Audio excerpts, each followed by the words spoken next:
Krishna music and movies के सभी गाने सबसे पहले आप तक पहुंचे तो चैनल को फ्री में सब्सक्राइब करें और बेल आइकन को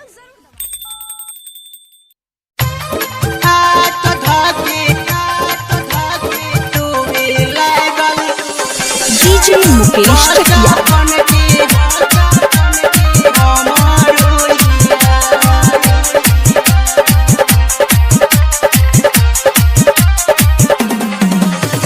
दूसरा के नाम में हजीरा चाहिए बुनाही जाई बड़े ससुर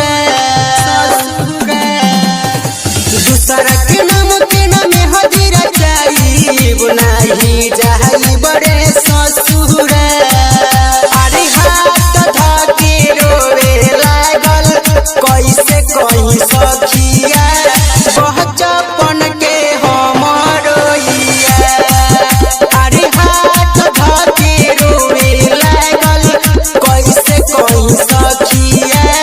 बचपन के हमर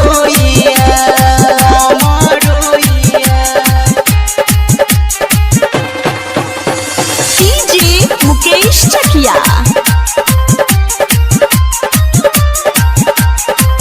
हमारे बुझाइल बा दिलवा दुखाइल बा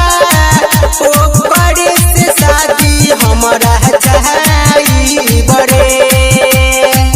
छोड़ के जे जाइब त खाली महुरावा कैसे हम खुश रहे पाई बड़े कैसे हम खुश रहे पाई हमारे बुझाइल बा दिलवा दुखाइल बा ओकरे से शादी हमरा चाही बड़े छोड़ के जे जाइब त खाली महुरावा कैसे हम खुश रहे पाई बड़े अरे कैले बवादा जनम से ज्यादा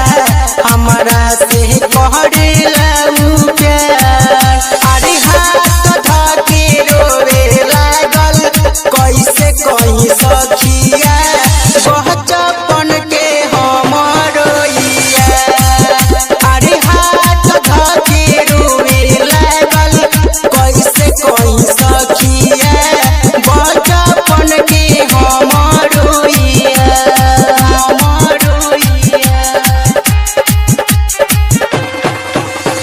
डीजे मुकेश चकिया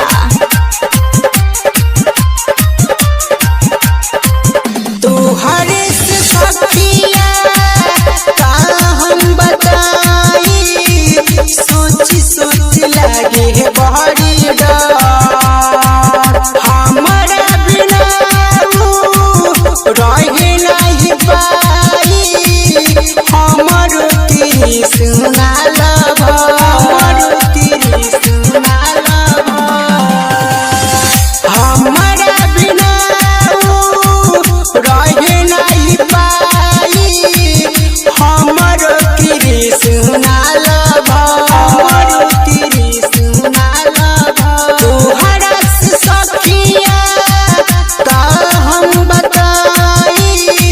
सोच सोच लागे बड़ी डर सोच सोच लागे बड़ी लेके आई है